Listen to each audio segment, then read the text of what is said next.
नमस्कार। अगर कोई एनआरआई मोहाली में रियल एस्टेट में पैसा लगा रहा है तो सबसे बड़ी चिंता यही होती है कि उनका पैसा सुरक्षित रहे। तो आज हम इसी के लिए एक बहुत जरूरी टेक्निकल चेकलिस्ट को समझने वाले हैं।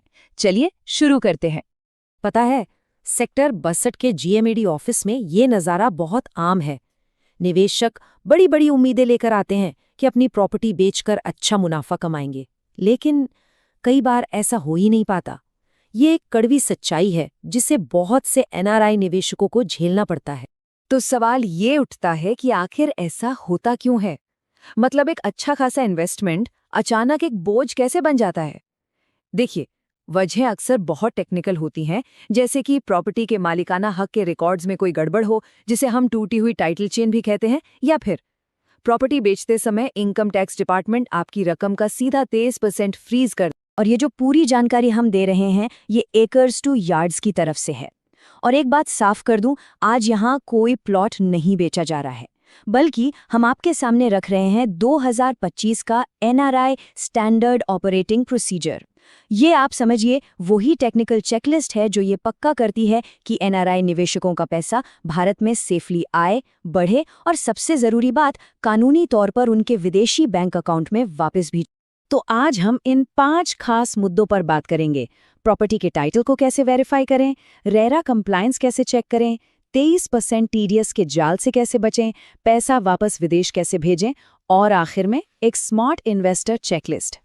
तो चलिए सबसे पहले और सबसे जरूरी कदम से शुरू करते हैं। अगर एरोट्रोपिस, आईटी सिटी या सेक्टर 88-89 जैसे इलाकों में निवेश करने का सोच रहे हैं, तो सबसे पहले लेटर ऑफ इंटेंट यानी कि जो प्लॉट फाइल है उसकी गहराई से जांच करना बहुत बहुत जरूरी है।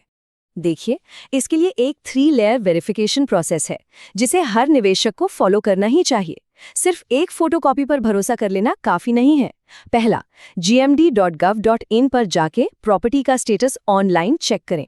दूसरा, जितने भी पुराने मालिक रहे हैं उन सब के ओरिजिनल ट्रांसफर परमिशन लेटर को वेरीफाई करें। और तीसरा, एलओआई को हमेशा एस्टेट ऑफिस में निवेशक के अपने नाम पर ट्रांसफर जरूर कराएं। यहाँ पर एक बहुत बड़ी गलती होती है। 2.5% की ट्रांसफर फीस बचाने के चक्कर में फाइल को ओपन छोड़ देना। कई डीलर्स ऐसा करने की सलाह भी देते हैं, लेकिन ये बहुत ज्यादा रिस्की है। सोचिए, अगर कल को मूल मालिक के साथ कोई कानूनी पंगा हो गया तो वो ओपन फाइल सिर्फ एक कागज का टुकड़ा बनकर रह जाएगी, जिसकी कोई कीमत नहीं होगी। अच्छा, टाइटल वेरिफिकेशन तो हो गया, अब बात करते हैं रेरा कंप्लायंस की। मान लीजिए किसी लग्जरी फ्लैट में निवेश कर रहे हैं, तो बिल्डर की सेल्स पिच पर भरोसा नहीं करना है, बल्कि रेरा के ठोस सबूतों पर ध्यान देना है। और इसे चेक करना बहुत आसान है। बस rera.punjab.gov.in पर जाइए और प्रोजेक्ट को सर्च कीजिए। अगर प्रोजेक्ट के पास एक वैलिड रजिस्ट्रेशन सर्टिफिकेट यानी फॉर्म सी है तो समझिए ये ग्रीन सिग्नल है। लेकिन अगर प्रोजेक्ट सिर्फ एप्लीकेशंस की लिस्ट में दिख रहा है या सर्टिफिकेट एक्सपायर हो चुका है तो ये एक बहुत बड़ा रेड फ्लैग है। और हाँ, ये एक बहुत ही जरूरी डिटेल है, इसे ध्यान से सुनिएगा। रेरा पोर्टल पर एक डेजिग्नेटेड बैंक अकाउंट लिस्टेड होता है। एनआरई चेक हमेशा और हमेशा सिर्फ उसी अकाउंट में जाना चाहिए। अगर बिल्डर किसी और अकाउंट पे पैसे ट्रांसफर करने को कहता है तो निवेशक अपना रेरा प्रोटेक्शन खो सकता है। अब आते हैं उस पॉइंट पर जहां सबसे ज्यादा पैसा फंसता है। जब एक एनआरआई भारत में प्रॉपर्टी बेचता है तो कानूनन खरीदार के लिए टैक्स काटना यानी टीडीएस जरूरी होता है। ये सब होता है इनकम टैक्स एक्ट के सेक्शन 195 के तहत। ये कानून सीधा सीधा कहता है कि जब कोई भी इंसान किसी नॉन रेजिडेंट से प्रॉपर्टी खरीदता है तो उसे पेमेंट करने से पहले टीडीएस काटना ही होगा। और सबसे चौंकाने वाली बात जानते हैं क्या है? अगर कोई कदम नहीं उठाया गया तो खरीदार पूरी की पूरी सेल वैल्यू पर लगभग 23% टीडीएस काट लेगा। जी हाँ, सिर्फ मुनाफे पर नहीं, बल्कि पूरी सेल वैल्यू पर। ये किसी भी निवेशक के लिए एक बहुत बड़ा फाइनेंशियल शॉक हो सकता है। लेकिन इसका एक समाधान है और वो है फॉर्म 13। इस टेबल को देखिए। 1 करोड़ की बिक्री पर बिना फॉर्म 13 के निवेशक के हाथ में आएंगे सिर्फ 77 लाख।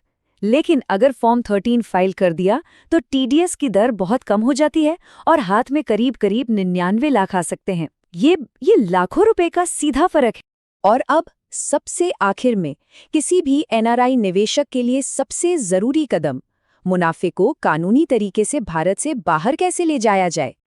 देखिए, हर फाइनेंशियल ईयर में एक व्यक्ति $1 मिलियन तक वापस ले जा सकता है। इसके लिए 2 फॉर्म्स लगते हैं।